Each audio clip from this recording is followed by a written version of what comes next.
Hello, good afternoon all of you.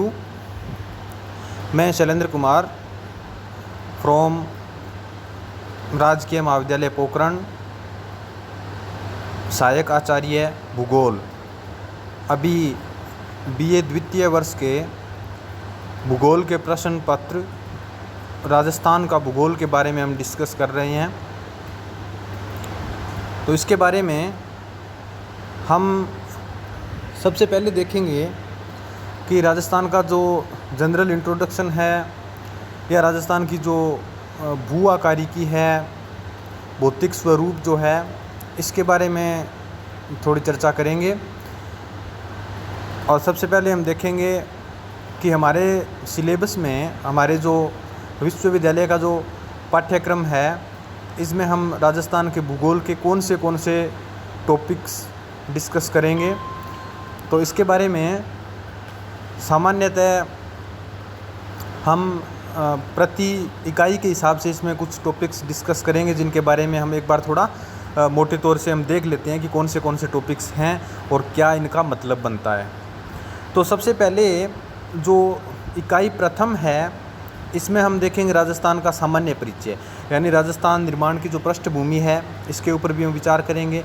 Rajasthan का नाम राजस्थान क्यों पड़ा, जैसे आपने पूर्व में भी पढ़ा होगा कि इस भूभाग को पहले राजपूताना के नाम से जानते थे, या उसके बाद में इसको रायथान के नाम से जाना जाने लगा।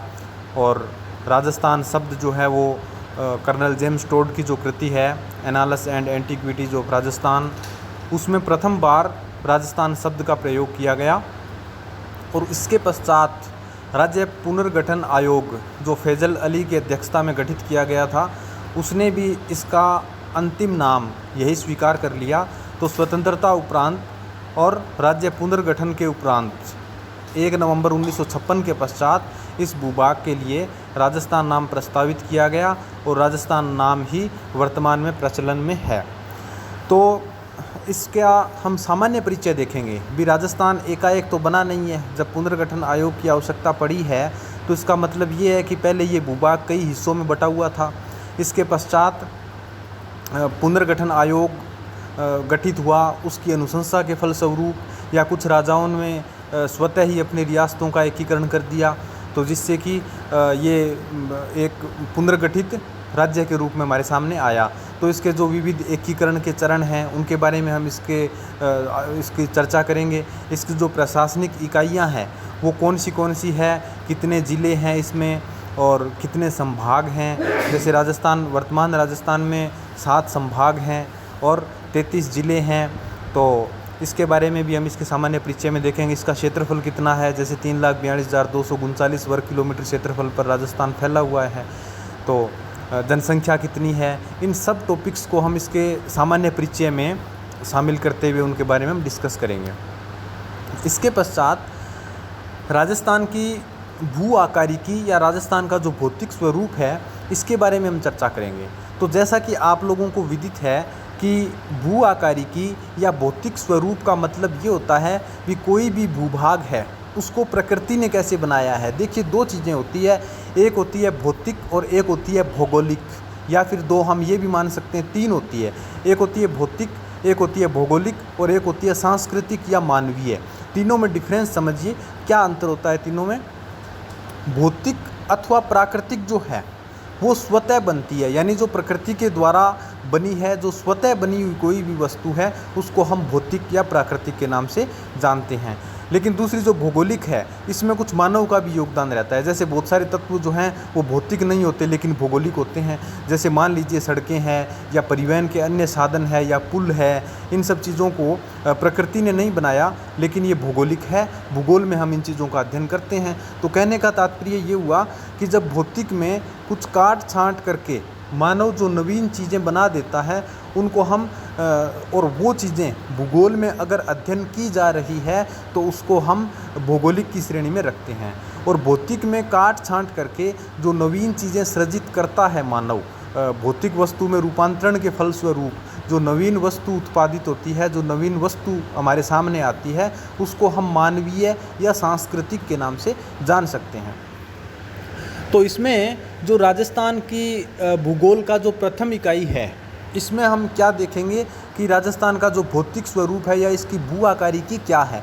यानी राजस्थान में बहुत सारे प्रकार के भू आकार पाए जाते हैं, जैसे कहीं पे पर्वत पाए जाएंगे, कहीं पे पठार पाए जाएंगे, कहीं पे मैदान पाए जाएंगे, बालू के स्तूप पाए जाएंगे, झीलें पाई जाएगी, नदियाँ पाई जाएगी। तो यानी ऑल ओवर इसका जो उच्चावच है, जो इसका रिलीफ है, वो किस प्रकार का है, ये मैदानी है या फिर पहाड़ी है या फिर पठारी है। तो इन सब चीज़ों को हम राजस्थान को 4-5 भागों में डिवाइड कर देंगे। मुख्य रूप से हम इसको 4 भागों में डिवाइड करेंगे, जैसे अरावली भौतिक प्रदेश है, और पश्चिमी मरुस्थली प्रदेश है, पूर्वी मैदानी प्रदेश है, और दक्षिणी पूर्वी पठारी अथवा हाड़ौती का पठार जो है। इन 4 भागों में विभाजित करके हम इसका अध्ययन करेंगे। इसके पश्चात हम प्रथम इकाई में ही जलवायु के बारे में अध्ययन करेंगे। जलवायु क्या है, इसके तत्व कौन से होते हैं, जलवायु का प्रादेशिक प्रारूप क्या है राजस्थान में, जलवायु के कौन से प्रकार जो है वो राजस्थान में पाए जाते हैं, जलवायु का जो ऋत्विक प्रारूप क्या है। ऋत्विक प्रारूप मतलब जलवायु के मुख्यतः 2 वर्गीकरण किए जाते हैं। एक होता है प्रादेशिक वर्गीकरण और दूसरा होता है इसका ये मतलब सामयिक वर्गीकरण, यानी ऋत्विक प्रारूप।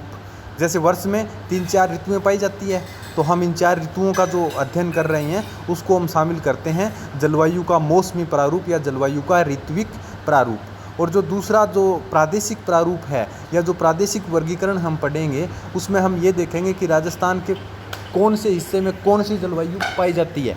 इस प्रकार से हम जलवायु के तत्वों का अध्ययन जो है वो करेंगे इसी यूनिट में। इसके बाद हम जो राजस्थान का जो अपवाद